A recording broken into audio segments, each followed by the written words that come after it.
ሰላም ሰላም ቤተሰቦች በያላችሁበት የፈጣሪ ሰላም ይድረሳችሁ እያልኩኝ ለቤቴ አዲስ የሆናችሁ ቤተሰብ ሆኖ ላለው እንግዲህ ያየነውን አይተናል።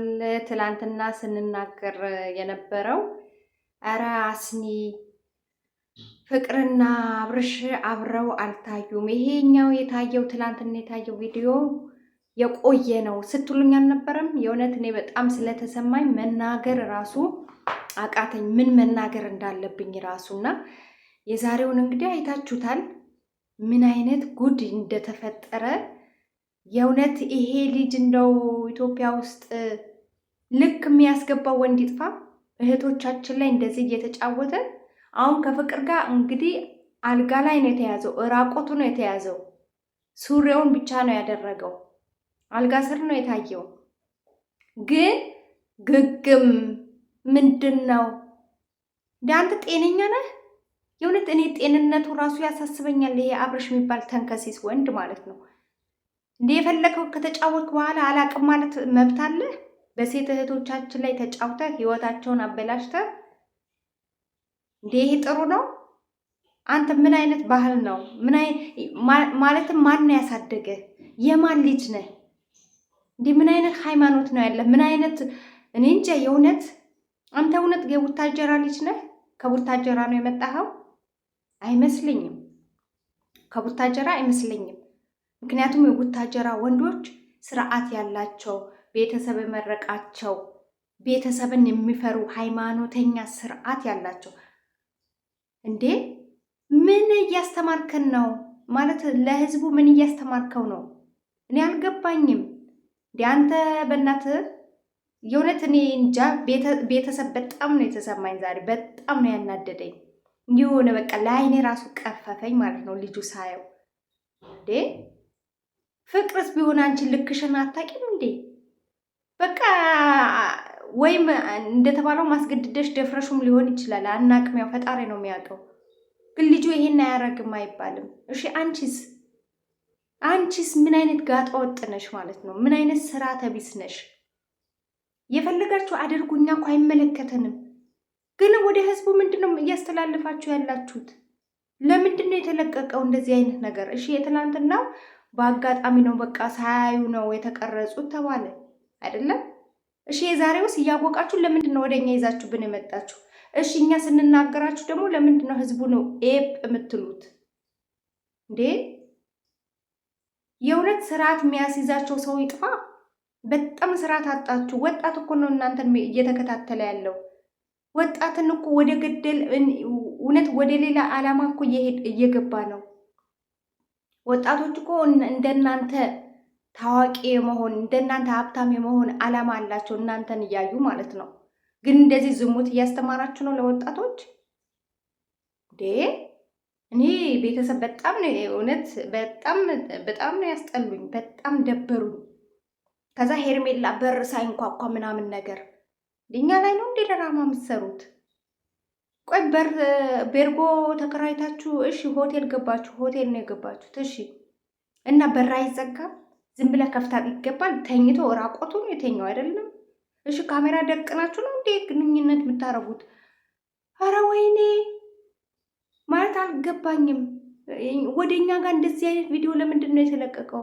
ለምንድን ነው ወደኛ?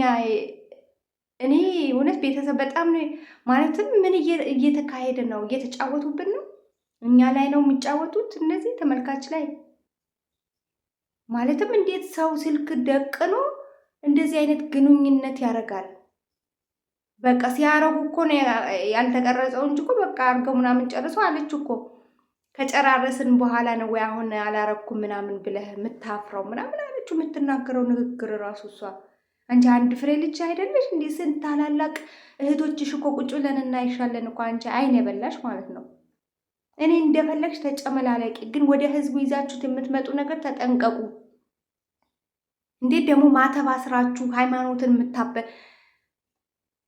የእውነት እኔ በጣም በቃ ተናጃለሁ ቤተሰብ ዛሬ እግዚአብሔርን ነው የምላችሁ። እኔ የትላንትናው በቃ ሳያውቁ ነው በድብቅ ነው የተቀረጹት እነዚህ ሰዎች ብዬ በቃ አልፈነው ነበር አይደለም?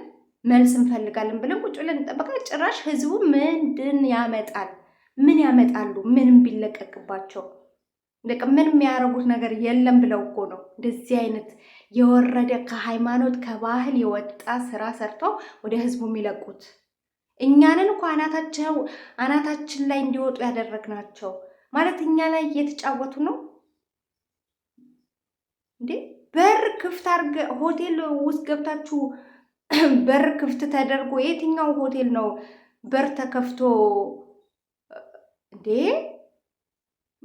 ያኔ ቤተሰብ አይደላችሁ ያኔ አለ እኮ የቤተሰብ አልጋ ምናምን አለ የጓደኛሞች በብዛት ምናምን ሲኮን እንደዛ እንኳን ሲኮን እኮ በር ይቆልፋል። በር ሳትቆልፉ ነው አልጋ ላይ የተኛችሁ? ክፍሉ ምንም አይንኳኳ ምንም ግፍት አድርጋ ገባች እና አንቺስ ግንኙነት እንደምታውቁ በጣም ይቅርታ ስሜታዊ ሆኜ ነው ግን ፍቅር ሄርሜላ እንዴት ልትመጣ ቻለች? ግንኙነት እንደምታደርጉ ደውለሽ ነግረሻት ነው? ስለዚህ አንቺ እኮ አሁን የምትማረሪበትም ነገር የለም። አብርሃም አላረግንም ራሱ ቢልሽ እኮ አንቺ ሳይ ብለሽ ነው መቀበል ያለብሽ። ምክንያቱም ፈልገሽ ስለተጋደምሽ ማለት ነው። ፈልገሽ ነው የተጋደምሽው፣ ሴት አሰዳቢ ማለት ነው።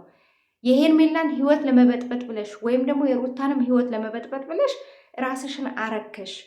እሺ ዛሬ አንቺ ልጅ አለኝ አልሽ አይደለም? ፉፉ ባሌ ነበር፣ ተጋብተን አብረን እየኖርን ነበር፣ ልጅ ወልደናል።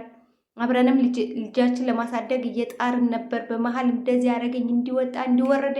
ለካ አንቺ ልክስክስ ስለሆንሽ ነው፣ ባለጌ ስለሆንሽ፣ እሱ ከሃይማኖቱ ጋር ማቴጂ ስለሆንሽ፣ ከባህሉ ጋር ማቴጂ ስለሆንሽ፣ በቃ ወንድ የለመሽ ስለሆንሽ ቱ ብሎ ተወሽ ማለት ነው። ስምሽ እንኳን አንስቶት አያውቅም። በተወሽ ጊዜ ነው አንቺ ቻናሌ ዘጋቤኝ ምናምን ብለሽ እየየ ብለሽ ሀቢባ ቤት የገባሽው። ምን አይነት ጋጣ ወጥ ናችሁ? በእግዚአብሔር እንደው ስርዓት የሚባል ሰው ነገር የለም። እኔ ቤተሰብ በጣም ስለተሰማኝ ነው የእውነት መናገር አቃተኝ ሳያቸው፣ እንዴት ደሜ እንደፈላ ራቆታቸው ደግሞ የኛ ሃይማኖት ማተባ አስረው ማለት ነው። ሃይማኖተኛች በጣም ምትደብሩ ምትቀፉ፣ ይሄ ለህዝቡ ማጠቅሙ ለምንም ማጠቅሙ ለሀገር ማጠቅሙ ሸክሞች ናቸው። እናንተ በብር ጭንቅላታችሁ ተደፍኗል። እናንተ ማን ስለሆናችሁ ነው እንደዚህ ግንኙነት? ወንድና ወንድ የሆነ ወንድ ሴትን አስረግዞ ይጠፋል። የሆነ ወንድ ደግሞ ይገባና ቤርጎ ውስጥ ተከራይተው ከሆነ ሴት ጋር ግንኙነት ያደርጋሉ። ከዛ አላወቁም ይላል ምናምን። ይሄኛን ነው የምታስተምሩት? ህዝብ ነው እንደዚህ አይነት ትምህርት ነው ልትሉ ነው ወደፊት ስትጠየቁ? ወይስ እንዴ? ኧረ በጣም ይደብራል ቤተሰብ የእውነት